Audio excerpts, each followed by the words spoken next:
Tantor Audio, a division of Recorded Books, presents Dreams of Darkness by Eve Langlais. Narrated by Amy Melissa Bentley. Prologue. She hadn't died. Yet. Regaining consciousness proved that at least. However, with the pain coursing through her limbs, a fiery agony that stole her breath so she couldn't find a voice to scream, she wished for sweet oblivion. Overwhelming in its intensity, the torment of her body didn't allow her a moment to think or wonder how she'd ended up in such a state. She only wished for it to end. Giving up so soon? Cool fingers brushed across her temple, leaving behind an icy tingle that spread, and where it crept, it left blessed relief in its wake, a numbness she welcomed. This is what it's like to be free of pain. She savored the brief moment, knowing it wouldn't last long. It never did. The misery retreated, a dark beast that returned to its cave. She opened her eyes. Panic clutched her, for she stared into nothingness. Have I gone blind? Or had she passed through the final veil? Where am I? She whispered, her voice a hoarse croak she didn't recognize. Silence! You weren't given permission to speak. The brusque tone clamped her lips together. At least she wasn't alone, a realization that did little to quell her inner trepidation. Small sounds, the whisper of fabric as something moved, a hushed murmur as if more than one person were present, drifted to her, and yet, all around, only darkness reigned. At her sides, her hands lay flat on cold stone, the surface not entirely smooth. Etchings were chiseled into it. She dragged her nails across the hard surface before curling her fingers into fists. She tried to push herself up to a seated position, but a heaviness upon her chest kept her pinned. Not a strap, or even a hand holding her down, more like a pressure, the very air itself keeping her prisoner. What's happening? She didn't know, which only served to feed her panic. Her breathing quickened. Enough. Calm yourself. The commanding voice cut through her anxiety, and despite the situation, her limbs loosened, a relaxation she didn't truly feel.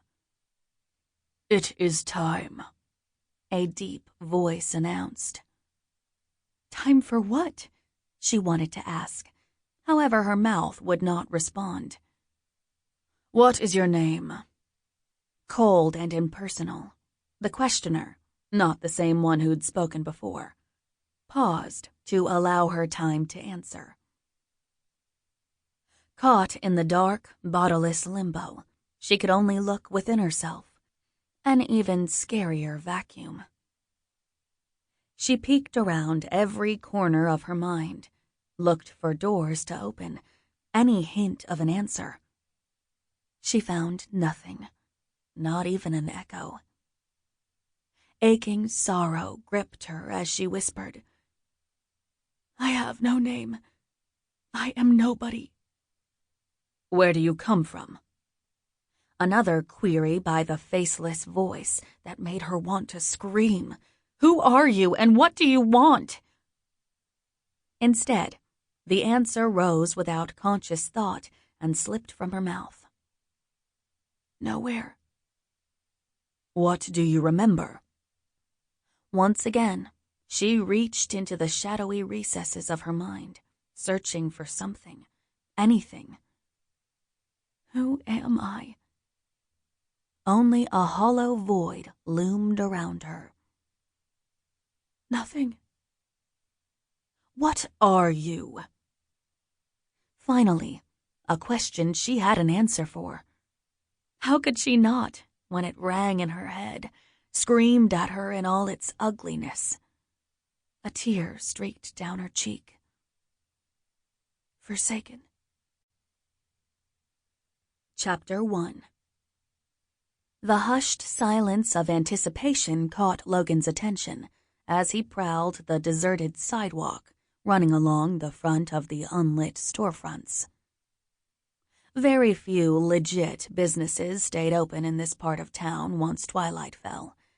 Only those catering to vices best indulged in at night dared to open their doors. In the distance, the strobing beat of a strip club was one such example. A few blocks down, neon flashed. A corner store that catered to those who absolutely needed a midnight snack or a case of beer. But the places that remained open were few and rare. Most chose to lock their doors once the sun went down. Sturdy metal guards lined the dirty windows, an almost mandatory accessory to ensure the safety of the goods hidden within. And just like the bars were a common feature, so was the sour smell of fear. Smart people hurried home before night fell, smothering the streets in a blanketing shadow that concealed predators. Anybody who stayed out, tempting the dark things that walked at night, deserved to be culled. The world had enough stupid people. It wouldn't miss the few that went missing. Gone because they didn't listen to their instincts that told them to burrow safely in their homes. Logan had no time for victims, which was why he ignored the terror he scented in the cool night air. Should have stayed inside where it was safe. He would have kept on walking, patrolling this part of town. My town. Had the aroma of the grave not also wafted to him? Not an animal, he wouldn't have paid that any mind, but the more distinctive stench of a decaying body. Something dead this way comes. He didn't need his inner voice to point out that this wasn't normal or natural. Dead things didn't walk, not without help. Slowing his steps, Logan took a moment to inhale again. The lingering stench of flesh, long past its expiry date, was quite distinctive. The sickly sweet smell revolted his human nature, whilst exciting his bestial side. Time to hunt. Yes, he would hunt because this was his town, and in his protected zone, dead things weren't supposed to wander around. Because when I kill something, it stays dead. He paused to listen and heard nothing but the distant beat of the music in the club, always a quick tempo for the scantily clad to gyrate their way through a routine.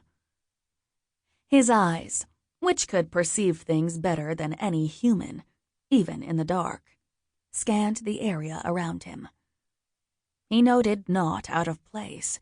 Nothing moved, not even the shadows. He took a step forward and heard a crunch. Too slight for normal ears to hear, but loud for one such as he. A peek at his feet showed the crumbling dirt scattered on the cracked pavement. The trail, much like breadcrumbs, weaved along the sidewalk and ended in front of a door. The sign in the barred glass entrance showed the word closed.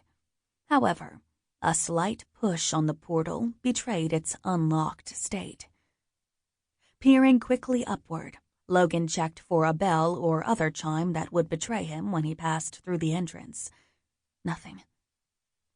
Shaking his head at his luck, at the stupidity of the store owner, he quietly eased in, his eyes adjusting quickly to the gloom within. Racks upon racks lined the interior, each filled. Plastic sleeves in some cases, glossy paper in others, the colors vivid, the titles bold. A comic book store, a new one, which had not yet learned the axiom of home before dark. The death of the hapless employee would make that rule clear in the morning. The stench of the undead thing hung heavily in the air. Damp earth, decay, and the jarring scent of something unnatural. Black magic. The forbidden art, the only way to animate that which should remain in the arms of Gaia. Necromancy was forbidden, and had been for a long time. Those caught practicing it received a swift punishment, death. However, even such a harsh sentence didn't deter everyone. There were always those who thought themselves above the law. It was Logan's job to hunt them down. The world, make that humanity, wasn't ready to find out that the things they feared, the boogeyman and all his monstrous friends, truly existed. We even live amongst you. Neighbors, co-workers, friends. They never suspected, and Logan intended to keep it that way. A whimper, the smallest of sounds, caught his attention. Logan's brows rose in surprise. The clerk is still alive? The dead thing must have just arrived, because they were not known for their patience when food beckoned. The movies depicting the mindless hunger of zombies strayed close to the truth, but brains weren't their only diet. Blood and flesh of any kind would do. They could also open doors, unlike those portrayed on television, turn knobs, climb stairs, even run if their limbs could handle it. On silent feet, Logan trod quickly to the rear, a small crack of illumination from the seam of a closed door, a bright beacon in the gloom. He paused, hand over the knob as he listened, trying to ascertain the unnatural creature's position. "Please, don't hurt me," pled a soft voice. He could have told her not to bother. Zombies could not talk or feel. They just followed one instinct, their driving need for blood, preferably flesh. It made them single-minded in their focus, most of the time. Some necromancers, if powerful enough, could set the walking nightmares to task, but they needed a truly great power to overcome a zombie's natural desire to kill and feed. Zombies didn't scare him. Yet he did wonder, should he go as himself or his alter ego? A shriek of terror made the decision for him. Kicking the door open with a heavily booted foot, Logan got a quick snapshot of the situation before charging in. A newly dead corpse, the dirt from the grave still clinging to the folds of its suit, was bent over, its curled fingers reaching for a huddled figure on the floor. The animated body retained enough wits to realize danger had arrived behind it. It attempted to straighten and turn to face him. Logan was faster, much faster. Wrapping his calloused hands around the creature's neck, he squeezed the soft and pliant flesh. His fingers sank into the skin, repulsing and fueling his need to rid the world of this abomination. The zombie struggled, stronger than expected. It roused the primal animal within Logan, and he felt that surge of energy pulse through him, his arms bulking with strength, his lip curling back on a canine snarl. He gave a firm twist and snapped the zombie's neck, the cracking sound loud as a gunshot. The walking corpse, spine severed and its body no longer controlled by the mind, dropped to the ground. It twitched a few times, the eyes rolling far enough to stare at him. Logan stared back. Did someone watch through those eyes? He raised his middle finger, waggled it. "Stay out of my town, asshole." Because he wouldn't stand for zombies. The semblance of life in the eyes faded, the irises taking on an opaque grayness. Death, a final passing, came to claim its body. The threat neutralized, Logan allowed himself to look at the girl, slumped in a heap on the floor. Head down, features covered by a curtain of dark hair, tiny in shape. Weak, growled his inner beast. She'd passed out, more than likely from fear. Most humans couldn't handle the supernatural. In all fairness, though, most supernaturals tended to have an aversion to zombies. The fact that they even existed was why Logan had stated quite clearly in his will, and to all who would listen, to cremate him when he died. He refused to become a necromancer's puppet. The huddled form shivered. "Hey, you okay?" She didn't reply. Didn't even move. "Did the zombie bite you?" he asked. Not because she'd turn into a zombie. It wasn't a disease. It needed a dead body and magic. But more because a bite from the undead could contain all kinds of bacteria. She would probably need a shot. A twitch, a subtle movement, then a shake of her head. No, then, not bitten, which was good, but Logan still wondered what to do with the girl. Leave her. The easiest solution. Humans shouldn't be shown the underpinnings of humanity more than necessary. He and the body should get out of sight. So, why then did he kneel before her, his knees hitting the hard floor, bringing him nearer to her scent? The impulse didn't come from him, and yet it pulsed inside like an instinct, a primal command that he couldn't deny. Need to get closer. The strands of her hair had parted, revealing the pallor of her features. Her head sagged to the side, too heavy surely for that slender neck. Her eyes shut as she passed out again. Look at that fluttering pulse. Tick, tock, lick it up. He fought the urge to tongue it. Would prefer to bite it. The urge to let go pulsed through his body, and he fought through it.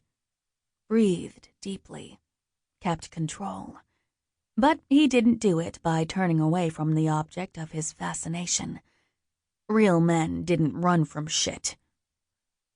What is it about her that's setting me off? The girl sat with her eyes shut, her arms still hugged tightly around her knees. He inhaled deeply, pulling in the air around him, shutting off the part of his mind that recognized the putrid aroma of death. Human death.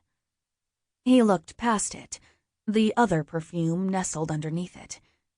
Vanilla, the spicy, crisp scent of a bean just crushed. Under that, something else. An indefinable layer that made him wonder. Is she human? Doesn't matter. Smells good, rumbled his other self. More like interesting. Logan frowned at her frail frame. He'd never smelled anything like her before. Perhaps he was mistaken. He was, after all, in a room with a corpse. He brought his face closer. Her eyes remained shut, the veins coloring them a bluish purple through the parchment thinness of her skin. Lips almost touching her skin, he inhaled deeply, truly got the full effect of her. Delicious vanilla, the smell of it eye-rollingly pleasurable. And did he detect a tingle of power? Whatever it was caused an intense flare of awareness. There was something different about her. Not human. Who and what is she? She couldn't have lived or worked in this area of town for long, else Logan or one of his pack would have noticed her, discovered her like this zombie had. Her scent, so fresh and sweet, must have proven irresistible to the dead one. Yummy, yummy in the tummy. Don't start with the rhymes, because they often got stuck repeating in his head. Not rhymes, truth. Lick it, you'll see why. This boldness from his other half was not new, but the interest in a woman was. Perhaps he should bring her to his home for questioning. Yes, that's it. Kidnap a girl and bring her to your house. A girl who will probably freak when she wakes up, which usually means screaming, and probably threats to call the cops. Logan didn't exactly want the police involved. It would be hard to explain a dead body. No, officer, I didn't kill the body or dig it up. It was a zombie, you see, and I just saved this town. He'd probably get tossed into a psych evaluation for 72 hours. He'd never live it down if that happened. So probably not a good idea to take her out of here then. But he had to know what she was. Maybe she's dangerous. We should detain her, said his dark side, the hunger a hot flame that licked his skin from the inside. No keeping her. However, he would keep an eye on her. See what she did once she woke again. Would she remember the zombie? Had she seen Logan? Not once did he recall her eyes opening, not even a slit. More than likely, she never saw him arrive. Figured. The one time he got to act heroically for a woman, and she wasn't conscious to appreciate it. Leaning forward, he slid his arms around her and heaved her slight frame off the floor. He staggered. Not physically, more like his very soul found itself shaken as images flashed so fast he caught only a blur of motion and color. The glint of a sword falling, the red of arterial blood, the dark of a storm forming. Emotion slammed him next, as if a giant bell rang and vibrated every part of him. An overwhelming urge to protect. Mine. Washed over him as Logan cradled her in his arms. He had to keep her safe, stand guard by her side, never do her harm. Protect. The alien feeling shoved against him, hammering at his mind, trying to force him to become, what? Her willing servant? What magic is this? Did she cast a spell on him? Could she even do that? She appeared unconscious. The girl lolled lifelessly. If, indeed, magic were the reason for his odd reaction to her, then she did it unconsciously. A protective charm, perhaps. It would have to be a fucking strong chunk of magic to affect him. Just another layer of mystery that made Logan more determined than ever to find out just who and what she was. Keep her. Once again, the inane urge hit him. Kidnapping was only a crime if someone pressed charges. The very fact that he went in that direction mentally decided for him. He gritted his jaw and carried her to the front of the store to set the stage. He positioned her, ensuring that everything looked plausible. So long as she didn't remember, her mind would leap to the most logical conclusion. Once done setting the elements, Logan stood back, fighting an urge to scoop her from the floor. Don't leave her. The magic hadn't lessened one bit. Logan prided himself on his iron self-control, Yet, without even trying, this unconscious slip of a girl was so close to making it snap. She was dangerous. Killing her now would solve that threat. No! It wasn't just his inner self that snarled at the idea. He couldn't do that. Kill a defenseless woman because something about her frightened him. I fear nothing. He turned on his heel, fractured his stare, and returned to the rear of the store to handle the corpse. With the body draped over his shoulder, Logan exited through the back entrance into the dimly lit alley. He hoped no one was watching and reporting. Smart humans kept their blinds drawn at night. Troublemakers tended to have their phones out. Good thing most of the shit online that went viral was deemed to be fake digital alterations. Humans were as quick to believe as disbelieve. It made hiding in plain sight so much easier. Logan kept to the deepest shadows as he made his way far from the store and the girl. Eventually, he found an empty lot, the building that had once stood on it having succumbed to age. The only thing remaining on the cracked asphalt parking lot was a dumpster. It made a handy pyre. He heaved the body into the overflowing bin. Wood and other flammables would make for intense flames. While he didn't smoke cigarettes anymore, Logan had gotten in the habit of carrying a lighter. Never knew when he'd want to spark a joint or light a barbecue. Maybe ignite a garbage bin to incinerate evidence of a zombie. He wasn't stupid. The fire wouldn't completely obliterate the evidence. The body would be found. The firemen wouldn't let this burn long enough to make the corpse ash. However, dental records would show that it was a body already dead, dug up and used for a prank. It happened from time to time. Damned teenagers. And if they couldn't match the body, it would be just another anonymous death in the slums. Bad things happened at night in this part of town. Sometimes the residents got hungry. The thought of hunger reminded him of the girl. He snapped his gaze from the dancing flames, the heart of them intensely bright.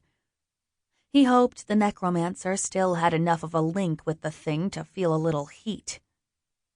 Turning his back on the inferno, he headed in the direction of the shop, pulling his phone out, but pausing before he dialed the emergency number. He wanted the body a little crisper first. The closer he got to the shop and the girl, the more his steps quickened, the more his other side pulsed with anticipation. What is she? The resounding answer, which felt so right, chilled him to the core. Mine. Chapter 2. Death is all around. Smell it, the coppery bite of blood, the sickly sweet fear, the putrid decay of death. It's come for me. I can see it reaching, its fingers strong, its grip unyielding. When it grabs me, I'll die. You are dead. No, I can't be. I was saved. You were forsaken. I want another chance. To die. The hands grabbed her, squeezed, stole the very life. No! The scream burst out of Adara and woke her. Her eyes shot open. Her hands scrabbled at the hard floor, scooching her back before she raised them to shield her face. Don't let it touch me! Even with her eyes shut, she still saw the slack-jawed, gray-skinned face, the thick makeup on it cracked, some of it streaked by fluid. But Sample complete. Ready to continue?